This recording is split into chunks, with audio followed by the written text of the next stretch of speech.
riesgo en salud parte de unos conceptos básicos que tienen que ver con el documento COMPES, que era conformar grupos de salud comunitarios. Entonces conformamos unos grupos de salud comunitarios y nuevamente regresamos la mirada al municipio. Tal vez, como decía el compañero que nos antecedió en la presentación anterior de la Universidad de Antioquia, es lograr que la comunidad pueda participar en la identificación de los riesgos y también pueda intervenir en esos riesgos que se han identificado. De igual forma, trabajamos con lo que es el riesgo en salud, o riesgo de la probabilidad de la aparición de un efecto, y en el caso de la parte de salud, factor de riesgo de todo elemento de naturaleza física, química y biológica, pero la idea es cómo la comunidad se da cuenta de eso y cómo la comunidad puede participar en la identificación de esos riesgos, tanto desde el punto de vista biológico, sociocultural o medioambiental. Otra parte del modelo es cambiar la concepción de planes de beneficios individuales a colectivos, que es lo que queremos desde el punto de vista mutual, pero cómo la comunidad puede participar en eso. De igual forma, me disculparán que esté un poquito rápido y dado el tiempo, ¿no? Es integrar los conceptos de educación solidaria y promoción de la salud, por eso se llama Organización Comunitaria para la Salud Integral. Es cómo la comunidad desde el concepto mutual puede intervenir en la salud, ya que la salud es entendida como un bien de consumo colectivo. En ese sentido, digamos que lo que estamos hablando de la intervención del riesgo en salud desde el punto de vista comunitario esté dentro del PSEN, del Programa Educativo Socioempresarial de la empresa, y teniendo en cuenta que la salud como un concepto integral, pero dentro del concepto de enfoque de riesgo. En ese sentido, estamos hablando de una estrategia de mercadeo para que la misma comunidad identifique sus riesgos, pero a la misma vez pueda convencer a otras personas que no están afiliadas a la empresa de que también conozcan sus riesgos en salud y los puedan intervenir. Entonces, la idea es trabajar conjuntamente con las organizaciones municipales, con los hospitales y con las IPS en esa identificación de esos riesgos, y obviamente contribuir al desarrollo local a través de los grupos comunitarios organizados. Más adelante vamos, si nos alcanza el tiempo. Ahí participan muchas personas al interior de ASMET y al interior del grupo social que tenemos, y participa obviamente un instituto educativo que tenemos, una fundación, la IPS Líder Salud, y obviamente un operador logístico de medicamentos que tenemos, se llama Gestar Farma. En ese sentido, el proyecto de Organización Comunitaria en Salud, ¿cuál es el objetivo general? Es promover la organización y participación comunitaria en los asociados y afiliados de ASMET Salud a través de un proceso de educación en promoción de la salud y economía solidaria, que sean estas formas que le permitan a la gente conocer, identificar y priorizar o intervenir los factores de riesgo conjuntamente con las instituciones y las administraciones locales. De tal forma de que hay muchas cosas que la comunidad puede hacer, puede identificar y puede intervenir desde el punto de vista de factores de riesgo. Pero quisiéramos en ese sentido, hay unos objetivos específicos, que era volver la mirada al municipio y cómo empezaron las empresas. El modelo de trabajo, voy a pasar aquí un poquito general, perdón, ya hablando de los logros, para así de rápido, estamos hablando de que a través de este proceso de capacitación en lo que es identificar qué es un riesgo, tenemos 497 grupos comunitarios en 12 departamentos y 32 municipios. Esta es una experiencia piloto. Lo que se hace es que a un líder comunitario se le capacita en educación solidaria, en promoción de la salud, en lo que es un factor de riesgo. Esta persona se hace responsable de 20 familias más y se replican. Entonces tenemos grupos de salud a nivel municipal y a nivel obviamente veredal. De esos son 497 grupos, cada grupo de esos tiene en total son 5.492 cabezas de familia, y obviamente eso se multiplica por el grupo de personas que hay en una familia. En ese sentido también hemos planteado la realización de algunos proyectos de carácter regional pensados en intervenir los factores de riesgo que la comunidad ha identificado, y ahí traemos dos, que es un convenio que hemos firmado con la USAID, que se está realizando en el sur del Cauca. Es una intervención bastante grande, sobre todo en la parte productiva. Y también hay otro que se llama PANES, Programa de Nutrición Escolar. Es un programa que viene con la gobernación del del departamento del Cauca, donde logramos, por ejemplo, que el guandul, que algunos de ustedes conocen o tienen una cartilla que estamos repartiendo, fuera introducido en la alimentación diaria que se da a los colegios, a los niños de los colegios, en las diferentes escuelas, sobre todo en las partes agropecuarias. Y también tenemos un premio a la Mujer Cooperativa de Colombia, Seguro la Equidad en Seguridad Alimentaria, pero pensando en la identificación de esos riesgos que se identificaron. Uno de ellos es, si se le puede llamar así, es la malnutrición o el hambre que sufren los diferentes asociados. Los logros del proyecto, ¿cómo se hace? Vamos a pasarlo de manera general para hacer un bosqueo general de cómo funciona el programa como tal. Tenemos los grupos comunitarios, los representantes, Esos grupos comunitarios tienen algunas características, sobre todo esos líderes que sepan leer y escribir, se los capacita para que vayan a su comunidad y repliquen lo que se les capacita, nuevamente regresan, comparten con nosotros la experiencia, sobre todo en la identificación de riesgos. Por ejemplo, tenemos una cartelera donde la misma comunidad identifica sus riesgos y cada 2 o 3 meses tienen que hacerle seguimiento a cómo va la identificación de esos riesgos. Por ejemplo, cuántos niños menores de 12 años, hay vacunados en la vereda. Cada 3 meses tienen que hacerle seguimiento porque la idea es de que el 100% de los niños tengan su esquema de vacunación completo.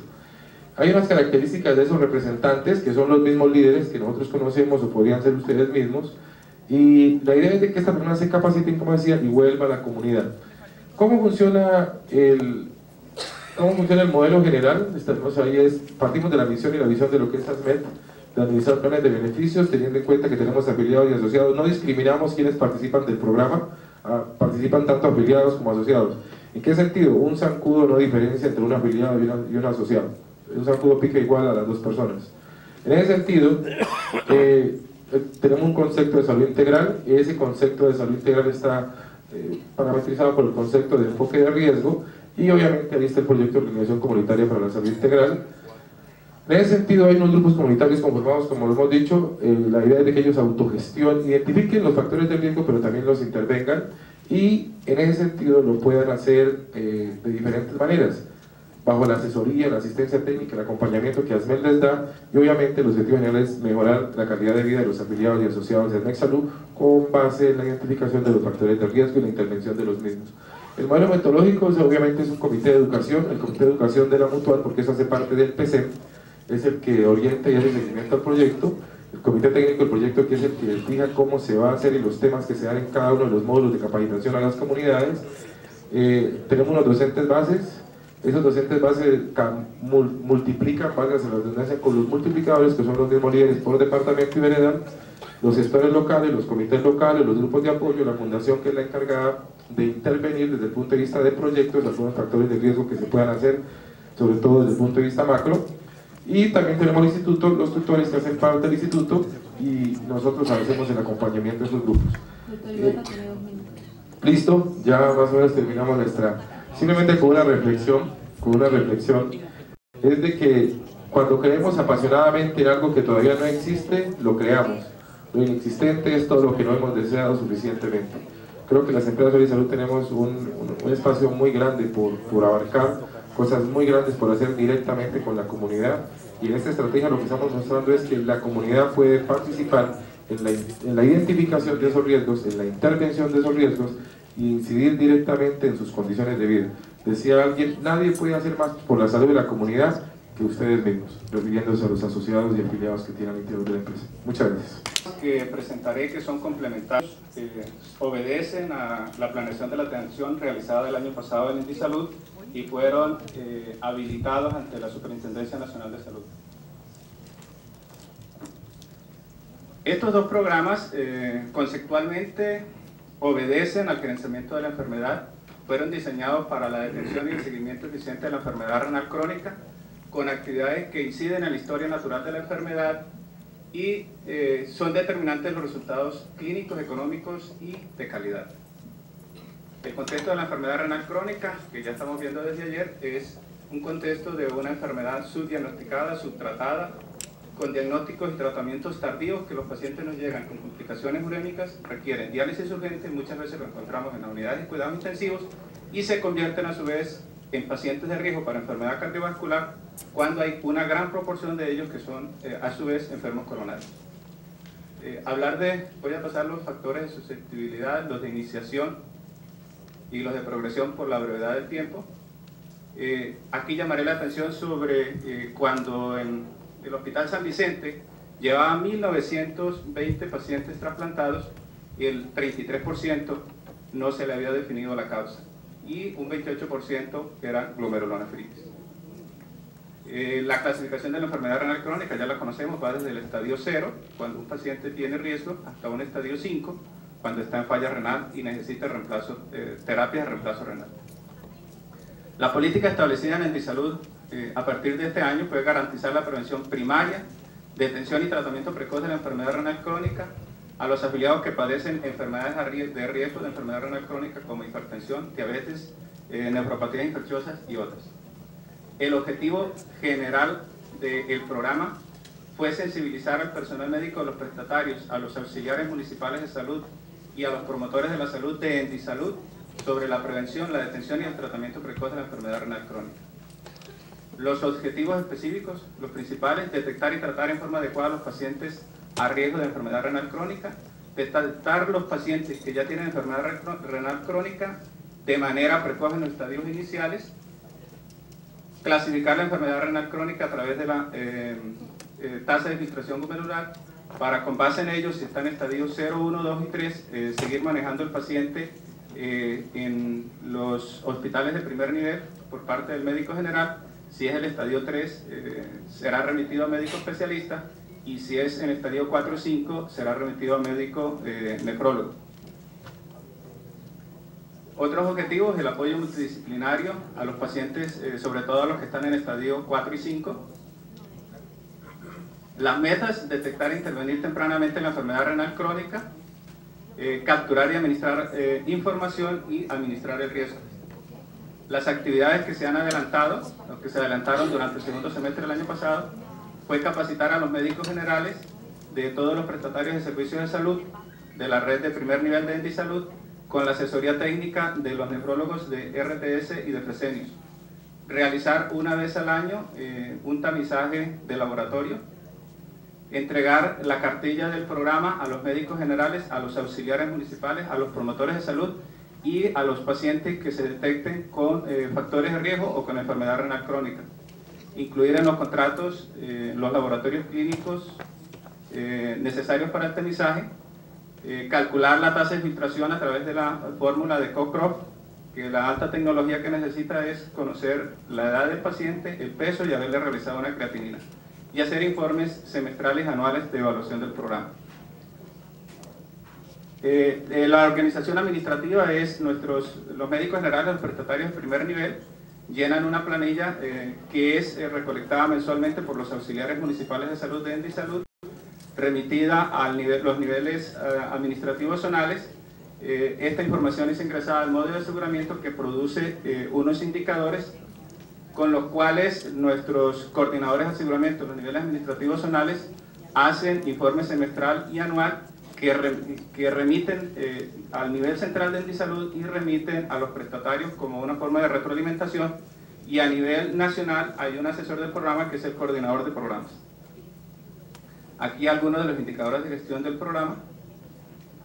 Para adaptar el programa se hizo alianzas con RTS en la elaboración de los manuales de capacitación, y adicionalmente con Fresenius para la capacitación de los médicos generales, con los prestatarios para que nos realicen el tamizaje.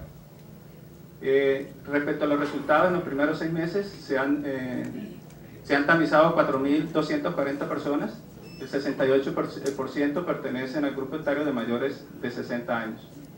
Los estadios de estos pacientes tamizados, encontramos que el 33% solo tiene factores de riesgo y el 66% tiene algún estadio de enfermedad renal crónica.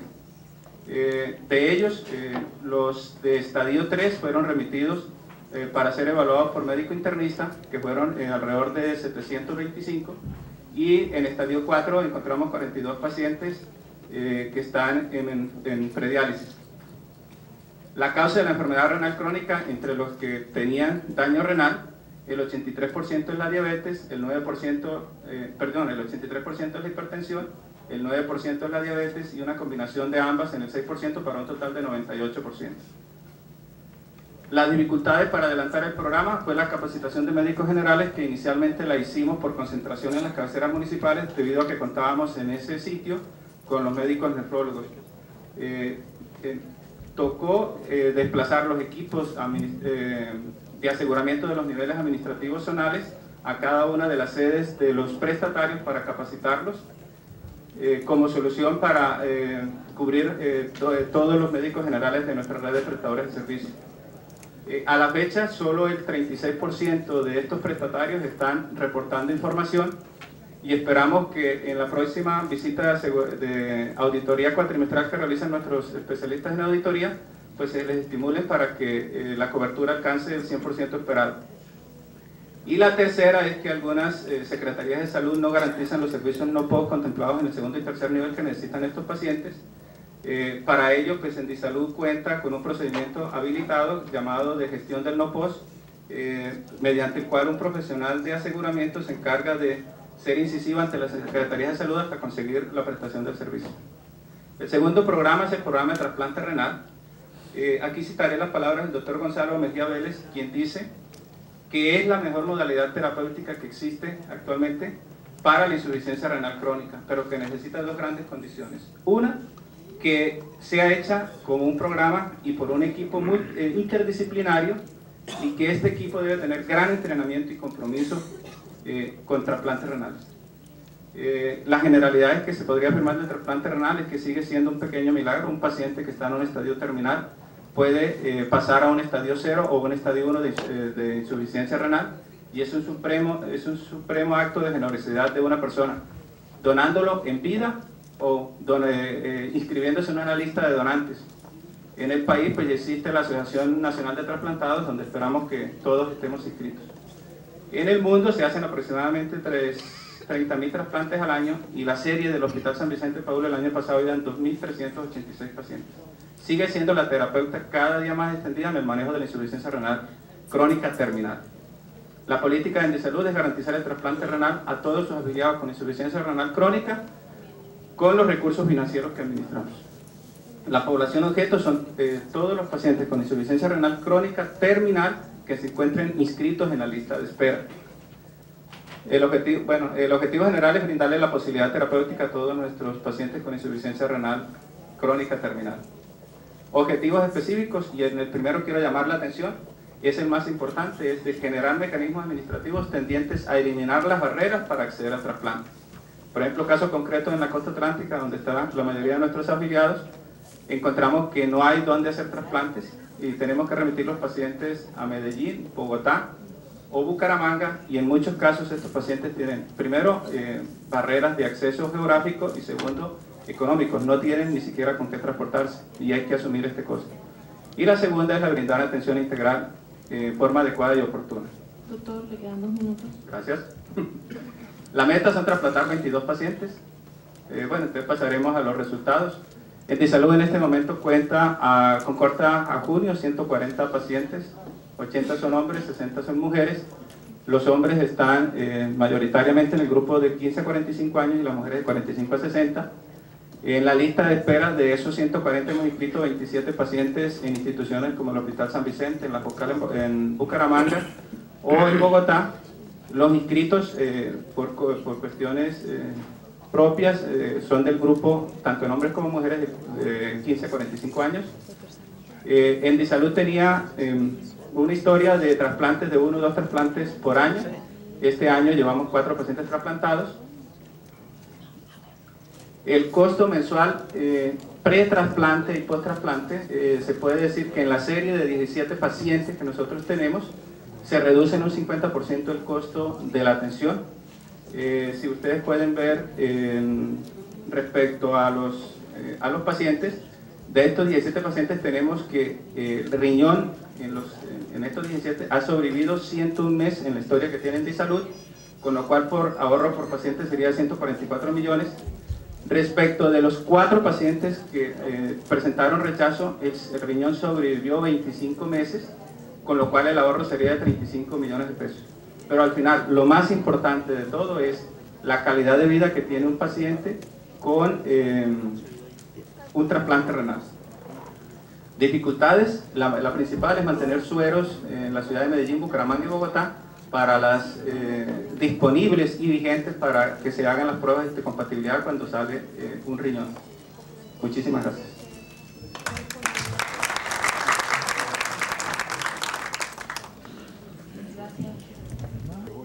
Invitarnos a participar en este panel de la economía solidaria y su aporte al desarrollo del país.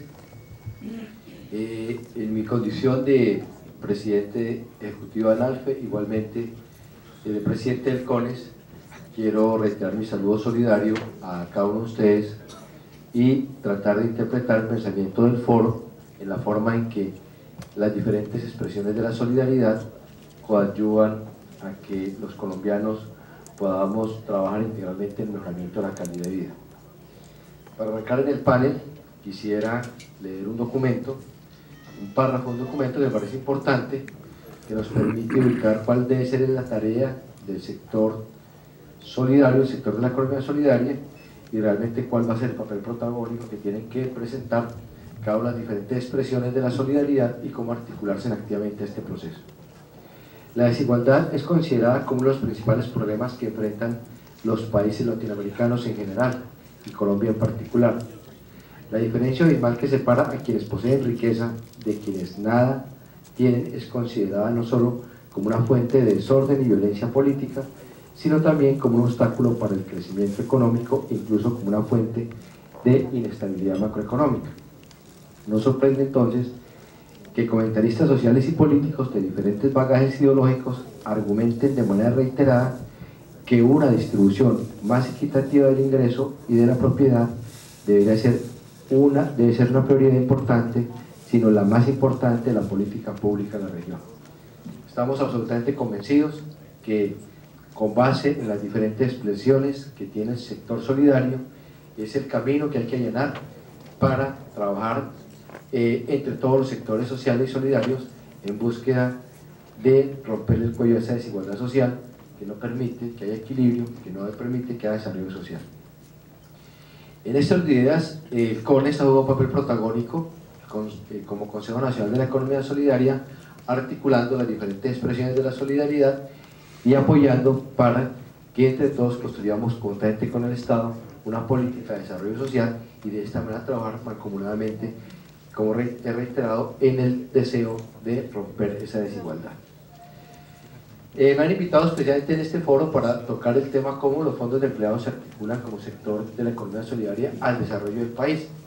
En este orden de ideas quiero señalar que los fondos de empleados hace 75 años en el departamento de Antioquia y demás territorios colonizados por el pueblo paisa se organizaron en unas expresiones comunes que se han denominado las natilleras, como unas formas primarias de organización. Debo señalar también que como fondos de empleados es una de las expresiones del sector solidario donde tiene su arraigo en Colombia, su naturaleza es colombiana, su nacimiento es colombiano y su desarrollo, por supuesto, es de orden local, a diferencia de otras expresiones como cooperativismo, como el mutualismo, que han sido expresiones que han ofrecido productos de una importación. Los fondos de empleados nacen con las necesidades de los colombianos, trabajando para los colombianos, y es una de las expresiones solidarias más auténticas que hay en Colombia, que se han construido con base en las costumbres y nació con base en las mismas celebraciones y un ahorro sistemático y unas acciones concertadas de grupo para, sin formalismos, crear lo que hoy se denominan los fondos de empleados en Colombia. Entonces, primer tema, fondos de empleados como expresión auténtica y legítima de las necesidades del pueblo colombiano, que reitero que nace a través de las formas que se denominaron natilleras. Estas formas asociativas que nacieron informalmente en Colombia, que no poseían la legislación, se expandieron inicialmente por Cundinamarca y el Valle y posteriormente por todo el país, aún sin un marco jurídico propio. Una de las debilidades que tuvo y han tenido los fondos de empleados es que al no existir un marco jurídico propio, se le fueron entregando a qué organismo tenían que pertenecer, a quién tenían que hacer supervisión, su control, y de esta manera se le entrega el control a la superintendencia cuando existió la Superintendencia Nacional de Cooperativas en su momento, su reconocimiento y vigilancia, y esta situación fue lo que denominó la cooperativización en su momento de los fondos de empleados. Entonces, al entregar la supervisión y el control, lo que escasamente se hizo fue que se cogió la legislación cooperativa, se le cambió el nombre donde decía la legislación de cooperativas a fondos y se cooperativizaron en aquellas etapas de la historia de la vida de los fondos. Fue su etapa de su cooperativización. En 1967 los fondos de empleados fueron catalogados como formas no convencionales de cooperación por la Organización Internacional del Trabajo. Incluso con base en estas tareas que se desarrollaron, se intentó que la vigilancia, la supervisión y el fomento estuvieran en su momento avaladas por el Ministerio del Trabajo, ya que no pertenecían a formas de cooperación tradicional, y de alguna manera una lucha que tuvo el sector de los fondos de empleados era que buscar que su supervisión y su control se le entregara al Ministerio del Trabajo. En el año 1980 se inicia el trabajo para construir el nuevo marco de ley. Ese marco de ley de los fondos de empleados se logra finiquitar en el año 1989 con la expedición del decreto ley 1481, ley que marcó una naturaleza, una identidad, una razón de ser mucha más propia para este tipo de organizaciones. Los fondos de empleados se han venido desarrollando, se han venido articulando al desarrollo del país en las diferentes formas de empresarialidad, participando especialmente, por supuesto, en aquellas regiones donde existe la empresarialidad de identidades. Por eso se concentran en su mayor número en Bogotá o en Cundinamarca, Valle, Antioquia, donde existen mayor niveles de empresas, se ha dado el mayor nivel de los fondos de empleados. Los fondos de empleados han venido dando respuesta a las necesidades más sentidas de la clase trabajadora. Creemos que una de las formas por las cuales se mantiene la democracia colombiana es gracias a las diferentes formas como han coadyuvado los fondos de empleados para el desarrollo y sostenimiento de la clase trabajadora. En ese orden de ideas, ¿qué tareas han venido desarrollando los fondos de empleados? Han hecho un esfuerzo intenso en lograr para sus asociados créditos con destino a compra, construcción, mejoramiento de vivienda o liberación de un gravamen hipotecario. Entonces, han hecho un foco especial en financiamiento de vivienda para la clase trabajadora colombiana. Hay especial énfasis en ese financiamiento en los sectores empresariales más vulnerables del país. Encontramos casos, fondos de empleados del sector de las flores, donde el mayor porcentaje son trabajadores con un salario mínimo legal vigente que han logrado resolver sus necesidades de vivienda con base en la gestión que ha venido desarrollando el fondo de empleados. Por supuesto, no nos hemos quedado en ese solo espacio, hemos trabajado créditos para educación de la sociedad y su familia, créditos para salud y calamidad doméstica. Se ha hecho una fuerte acción en créditos de microempresa, recreación, consumo, vehículo, y de esta manera se ha articulado a las necesidades reales de los trabajadores colombianos.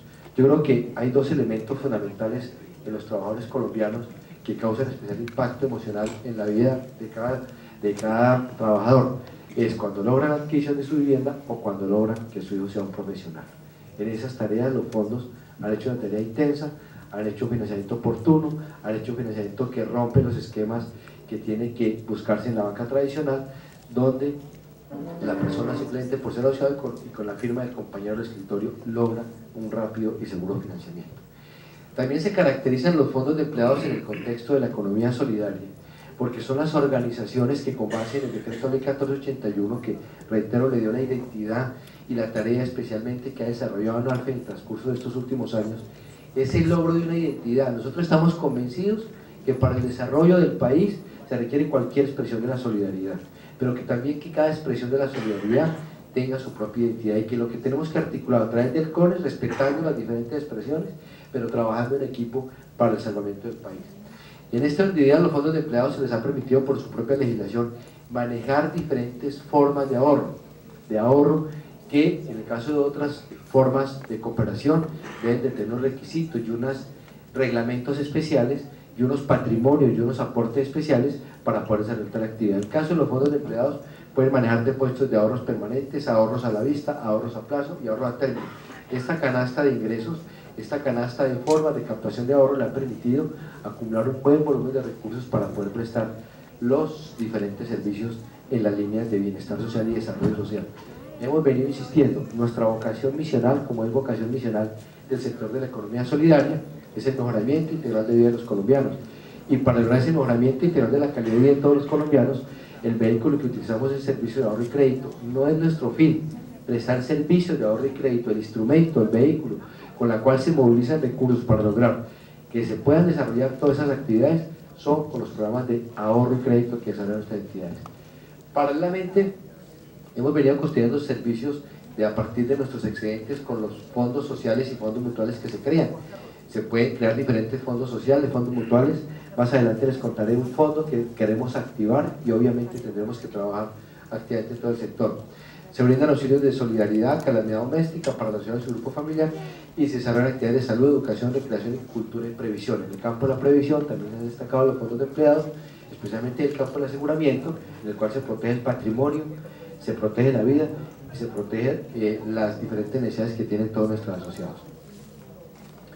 Avanzamos. Que en esta primera fase, que la hemos denominado esta primera fase, donde logramos estabilidad, aseguramiento, crecimiento en la vida personal de más de 2 millones de colombianos, que ese es el foco en el cual se mueven los fondos de empleados, tenemos una disposición de trabajar por los 500, casi 600.000 asociados que poseen los fondos de empleados, más su grupo familiar, lo cual da una cobertura alrededor de 2 millones de colombianos. Pero estamos buscando un desarrollo empresarial. Por eso hemos creado una primera instancia en la cual estamos trabajando de trabajadores a empresarios. Es una política que viene desarrollando ANALFE. Y la idea es cómo buscamos el apoyo a una política para que los trabajadores se vuelvan empresarios a través de los fondos de empleados, a través de crear estrategias por parte del gobierno, crear estímulos, crear crédito. Para eso también hemos venido trabajando y hemos insistido en la mesa del CONES, en la tarea de reactivación del FONES, un fondo de fomento para el sector, un fondo donde están recursos para el financiamiento de diferentes actividades que desarrollan los fondos. En este orden de ideas también hemos propuesto, por ejemplo, que los excedentes, los fondos de empleados, los excedentes del último año, las utilidades que se denominan en el sector con ánimo de lucro, los excedentes en el sector solidario, en el último año estuvieron bordeando el orden de los 58.000 millones de pesos.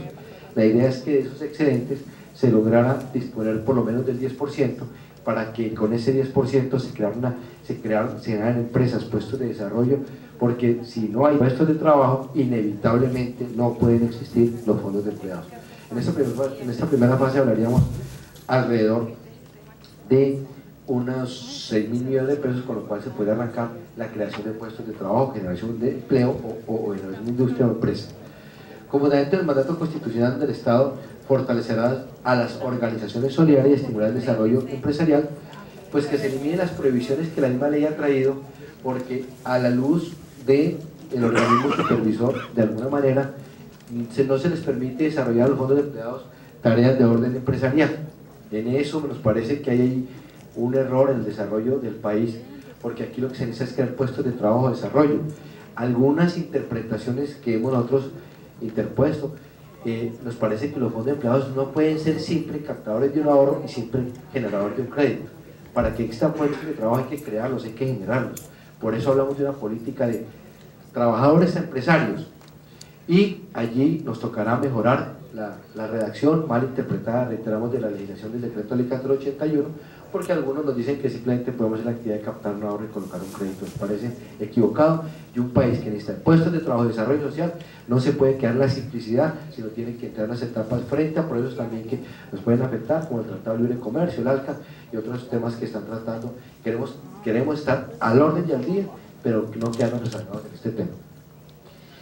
Para el desarrollo empresarial también los fondos años hemos creído pertinente que contratemos como fondos de empleados con las entidades del Estado, con las entidades empresariales, que nos volvamos outsourcing, nos volvamos fuentes de empleo, fuentes de desarrollo, y que se les permita también a través de la legislación hacer outsourcing con las empresas para prestarles servicios, tanto empresas públicas como privadas. Igualmente aspiramos a que se dé fuerte fomento a la creación de microempresas a través de líneas de crédito de emprendedores, ojalá pues por las líneas que se tienen hoy por Bancoldes. Entonces, la aspiración es que los fondos de empleados, para que mantengan los puestos de trabajo, puedan generar empresarialidad. Si nos quedamos, reitero, en la tarea simplemente de hacer servicios de ahorro y crédito, creo que estaremos aspirando en un corto plazo a darle un entierro a este tipo de organizaciones. Pues sobra decirlo, en el sector de los fondos de empleados se ha venido una caída en sus asociados, ya que hoy las prácticas de deslaboralización, con lo que nos trae el consenso de Washington, las otras medidas que han venido tomando los diferentes gobiernos, pues obviamente toda la contratación es por vía de outsourcing, pero cooperativas o cooperativas de trabajo asociado, que le han quitado importantes números de asociados a los fondos de empleados. ¿Qué pensamos para el fortalecimiento del sistema solidario? Primero, una articulación de las diferentes expresiones solidarias al CONES, al Consejo Nacional de la Economía Solidaria. Segundo, creemos que hay un instrumento importante para el desarrollo de la economía solidaria y todos tenemos que trabajar articuladamente para el fortalecimiento del plan social. Plan social, su vocación misional, promoción, fomento y desarrollo, pero finalmente hay que fortalecerlo. Esta petición la hemos venido señalando en todos los foros que hemos participado, independientemente de la grata presencia de su director aquí en la mesa, el doctor Alfredo Sarmiento. Pero sí, si queremos tener desarrollo, tiene que haber instrumentos para promoción, fomento y desarrollo. También es importante para el país solidario, para el sector solidario, la construcción de un proyecto de comunicaciones de y para el sector solidario, donde se muestren mancomunadamente las fortalezas de las diferentes expresiones solidarias. Realmente, cuando uno se encuentra en un escenario tan importante como aquí hoy de Gestar Salud, mira el número de asociados, mira el número de afiliados, encuentra de verdad que aquí es un país solidario. Uno podría decir que de los 44 millones de colombianos, casi no encuentra con mucha dificultad a alguien que no esté articulado por alguna vía a una organización solidaria. Pero realmente todos los esfuerzos están haciendo, cada uno hace por su lado. Qué bueno sería que lográramos articular todo este esfuerzo realmente para que por un medio de comunicación del sector de la economía solidaria todo el país fuéramos más visibles y tuviéramos más formas de vernos más claramente ante el país. Obviamente también se aspira a que la normatividad que expida la Superintendencia de Economía Solidaria, especialmente para los fondos de empleados de otras organizaciones, que realmente aspire a volverlas unas empresas dinámicas, competitivas frente a las realidades que hoy tiene, frente a los cambios que se han tenido para el desarrollo del país, y permitir el desarrollo del principio de autogestión, autodeterminación y autocontrol, y viceversa, la supervisión de acuerdo con el tamaño de los activos de cada entidad. Realmente encuentran unas entidades muy pequeñas que realmente con las diferentes formas de control y supervisión que tienen, les queda muy complicado cumplir con estas normatividades, y hoy hay muchas expresiones de la solidaridad que deciden no legalizarse, no volverse, porque finalmente la tramitología y los trámites son tan grandes que se pierde el espacio para que se conviertan en entidades que tengan el aval del Estado colombiano. Nosotros como fondos de empleados aspiramos a desarrollar los programas de vivienda, y para eso aspiramos también que rápidamente se desarrollen programas de vivienda y que los ahorros de los asociados, especialmente de los fondos de empleados, se puedan utilizar para el campo de la vivienda. En esto también hemos señalado, hoy tenemos un fondo de liquidez de los fondos de empleados de 140.000 millones de pesos. De los depósitos de ahorro que tienen los asociados en los fondos de empleados, hay que depositar como fondo de liquidez el 10% en unos eventos y el 2% en otros. En ese orden de ideas, hay 140.000 millones que están depositados en el sector financiero que perfectamente podrían estar fortaleciendo los programas de vivienda del sector solidario. Reglamentar más activamente lo que tiene Findeter. Hemos venido pidiendo al Estado colombiano que las cesantías de los trabajadores sean manejadas por los fondos de empleados en otros países como Costa Rica. Ya se han hecho estos avances, se es más incluyente, más participativo, y realmente los recursos de las cesantías deberían estar en manos de los trabajadores colombianos para activar, para desarrollar más rápidamente, y pues el esquema está que se pueda manejar por los fondos de empleados o por otras expresiones de la solidaridad de las cesantías que están inmovilizadas siempre con un bajo rendimiento hoy en las formas donde hoy se pueden considerar este tipo de cesantías. Hablaba hoy con mi amigo Vicente acá, que realmente hay una tarea que tenemos que desarrollar rápidamente, es lograr que a través de las diferentes formas de la solidaridad se pueda lograr que se manejen, se cree un fondo de mutual, puede ser, para atender el desempleo. Realmente el sector asegurador tradicional colombiano ha tenido temor en crear el seguro de desempleo como tal. En un país que, les reitero, está caminando a la deslaboralización, pues finalmente los estudios seguramente actuariales de las diferentes aseguradoras no van a permitir que exista un seguro como tal del desempleo. Estamos pensando que los fondos de empleados y con el sector solidario podemos trabajar a desarrollar el seguro de desempleo. La red de ANALFE, en Colombia hay alrededor de 1.400 fondos de empleados. Nuestra red de ANALFE ya está aglutinando alrededor de 650 fondos de empleados. Digamos, de los 1.400 fondos de empleados, 650 ya se encuentran vinculados a la red de ANALFE. Con base en la construcción de esa red de ANALFE, estamos articulando alrededor de 280.000, 290.000 personas. Si esas 290.000 personas con un pequeñísimo aporte a un fondo mutual de desempleo. Tenemos un fondo tan grande que podríamos atender por un tiempo, pues obviamente de acuerdo a los estudios que nos permitan, atender el campo del desempleo de muchos colombianos que quedan allí. Esa es una tarea en la que estamos trabajando y lo podríamos hacer, por supuesto, a través de un fondo mutual. Apoyar el desarrollo de un proyecto de ley que realmente le dé desarrollo y trabaje por el proceso de la igualdad a unas expresiones de la solidaridad que esas organizaciones no tienen. Entonces, también es una invitación muy formal que las diferentes expresiones de la solidaridad trabajemos en la creación de un proyecto de ley que realmente articule las realidades hoy al año 2005. Los fondos de empleados, como les mencioné a ustedes anteriormente, nacieron alrededor de los años 1930.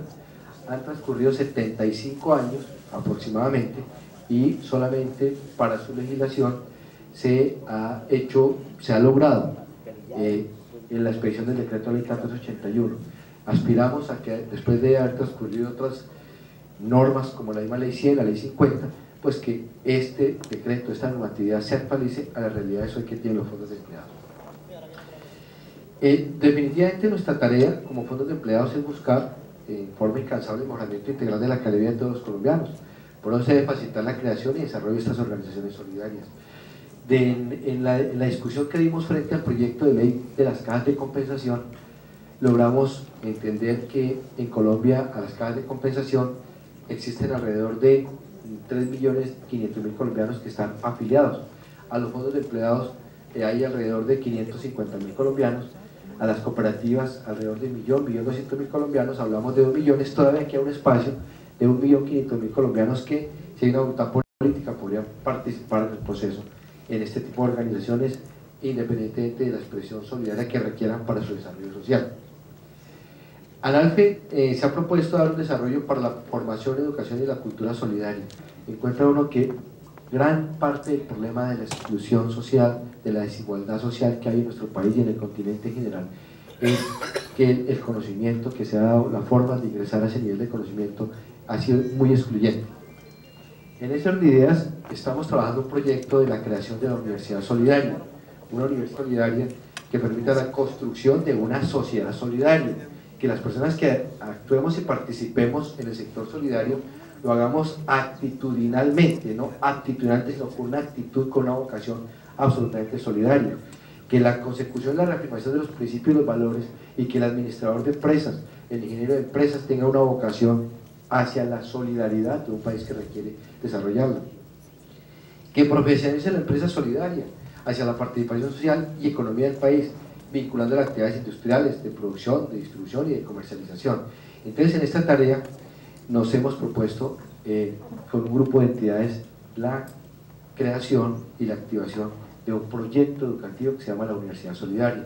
Por supuesto, en esta tarea los invitamos a que ustedes nos acompañen, a que ustedes nos ayuden a participar en este proyecto, y estoy seguro que estamos caminando hacia un esquema mucho más propio del esquema en el cual estamos trabajando.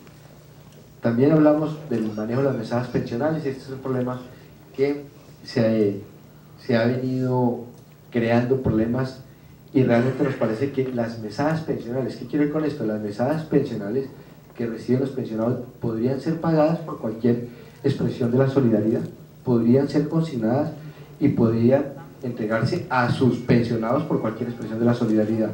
Hoy solamente existen dos formas de entregarlas: por el sistema financiero tradicional y por las cooperativas financieras, pero no se ha permitido a las demás formas de expresión de la solidaridad el pago de las mesadas pensionales.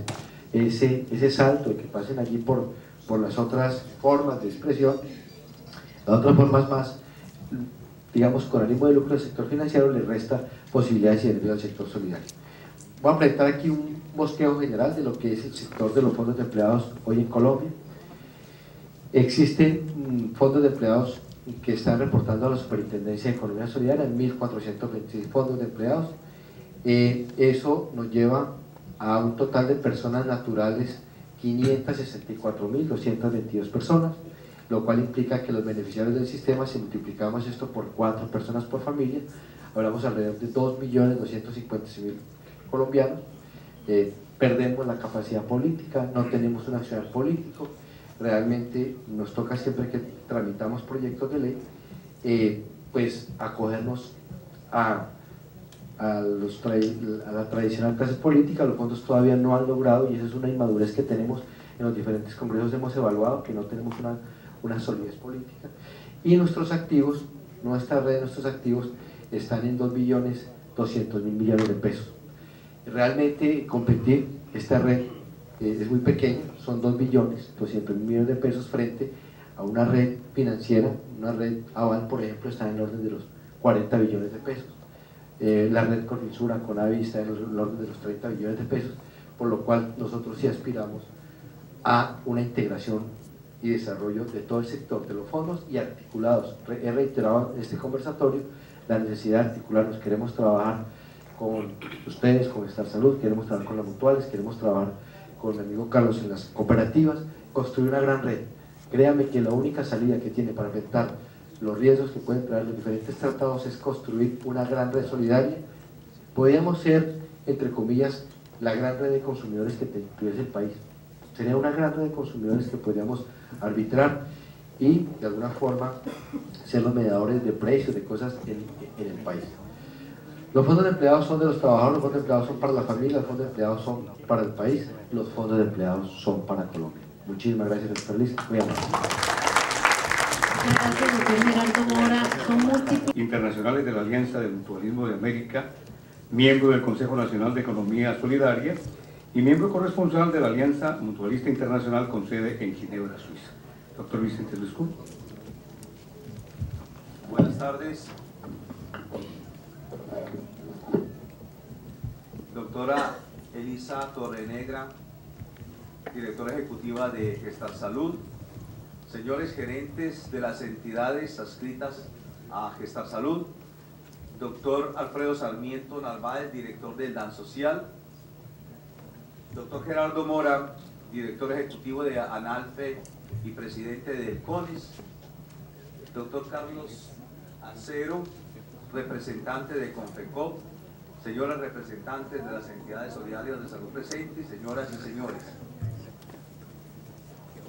De antemano quiero agradecer a la doctora Elisa Torrenegra por el gesto tan loable que ha tenido conmigo al invitarme a participar en este evento.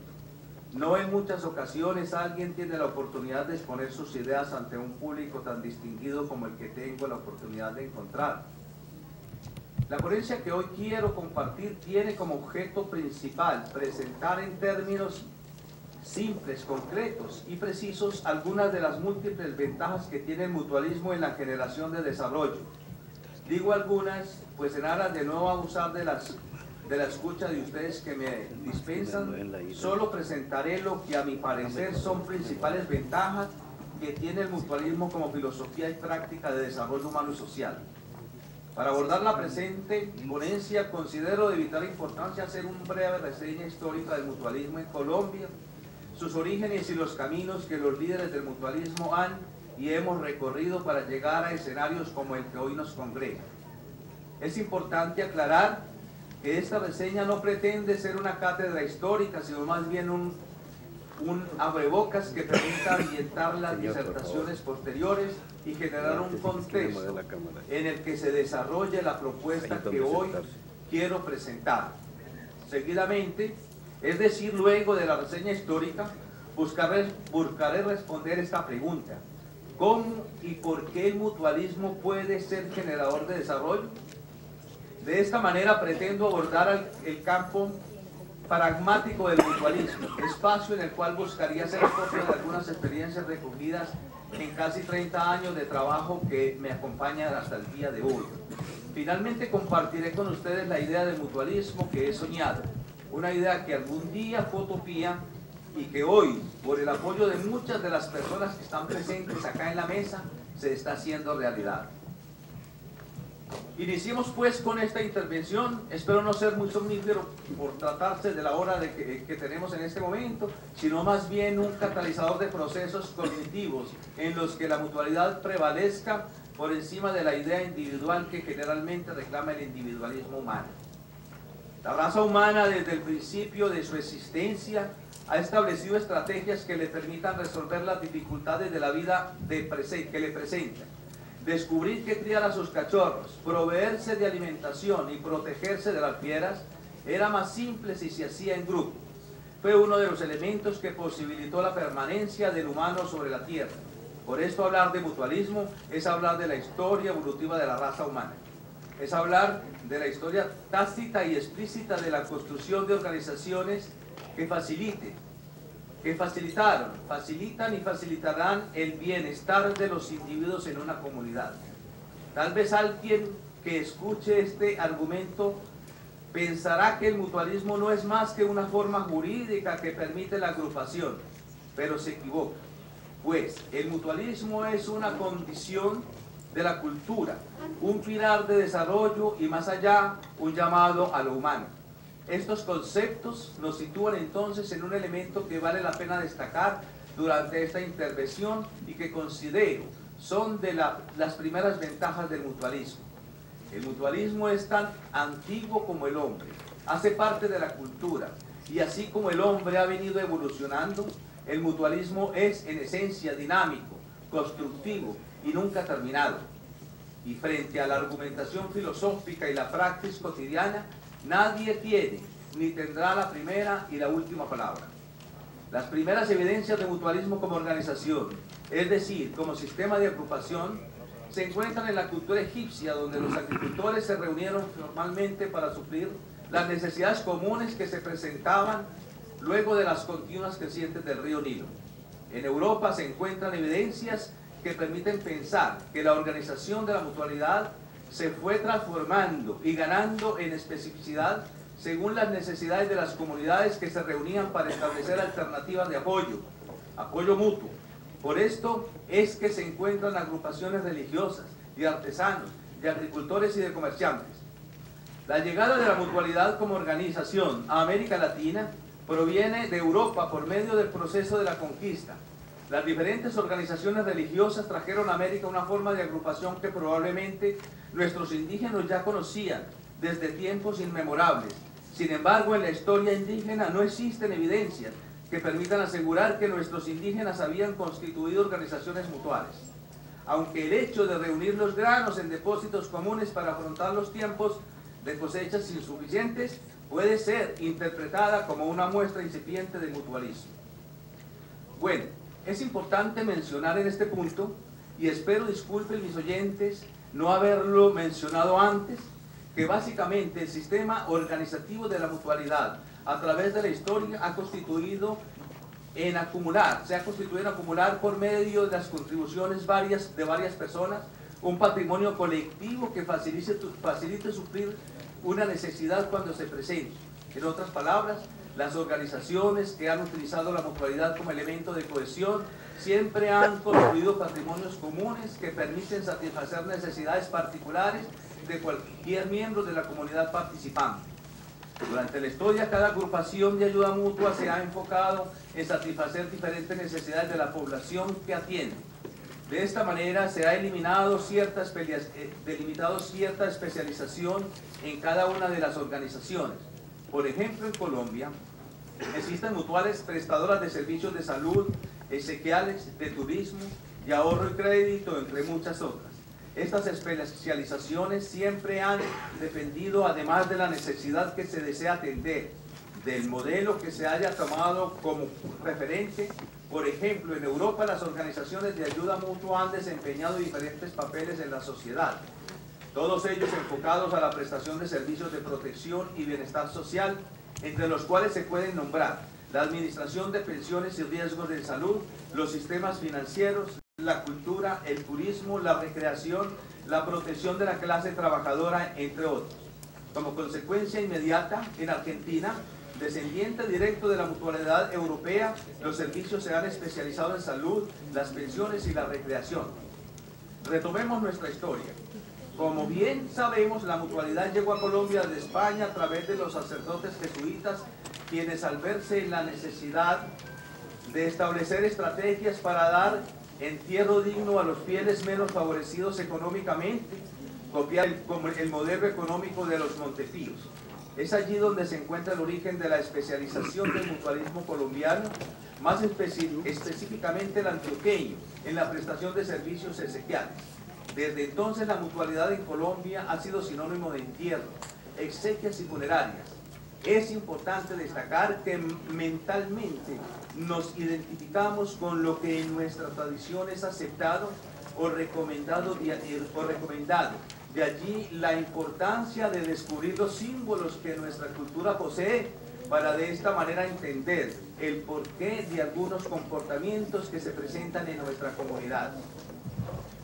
Si nos remontamos a la historia del mutualismo colombiano, encontramos que las primeras expresiones de una organización mutual se originaron en las iglesias con los famosos auxilios mutuos o sociedades. En ellas los sacerdotes recopilaban un dinero para establecer el fondo económico y luego utilizarlo en el evento de la muerte de un aportante.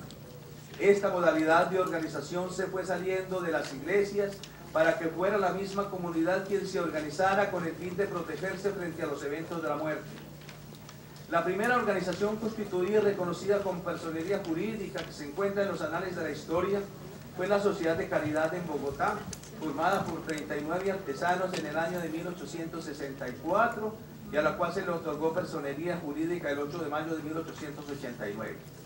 Dentro de esta misma concepción se crearon a finales del siglo XIX las Sociedades de Socorro Mutuo de Manizales, Mutuo Auxilio de Bucaramanga, Sociedad Mutuaria San Vicente de Paúl, organización que aún subsiste en Medellín, Sociedades de Socorros Mutuos de Río Negro, Sociedad de Artesanos de Sonsón, entre otras. Como se puede observar, se fue expandiendo la idea mutualista en todo el país.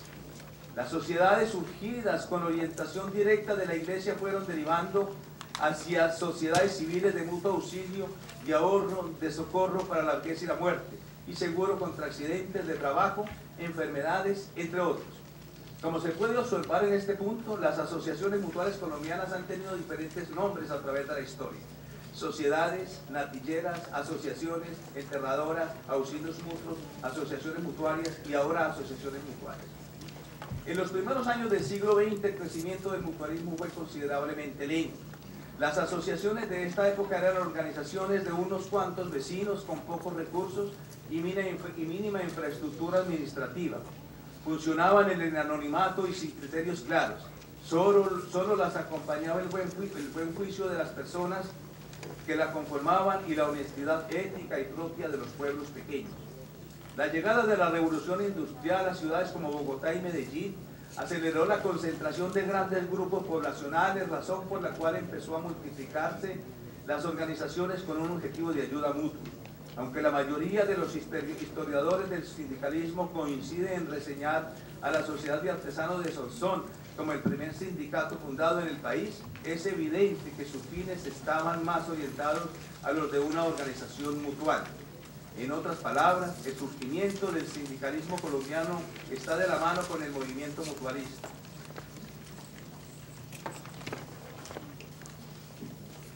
Por esto, muchas de las organizaciones mutuales fundadas a principios del siglo XX fueron convertidas posteriormente en sindicatos. Para entonces no existía en el país legislación precisa sobre sindicalismo. Pero les dice la Ley 83 del 23 de junio de 1931, muchas organizaciones sindicales fueron excluidas y terminaron trabajando como mutuales, pues sus objetivos se referían más a lo espiritual y a la prestación de auxilios de socorro mutuo que a la labor sindical como tal.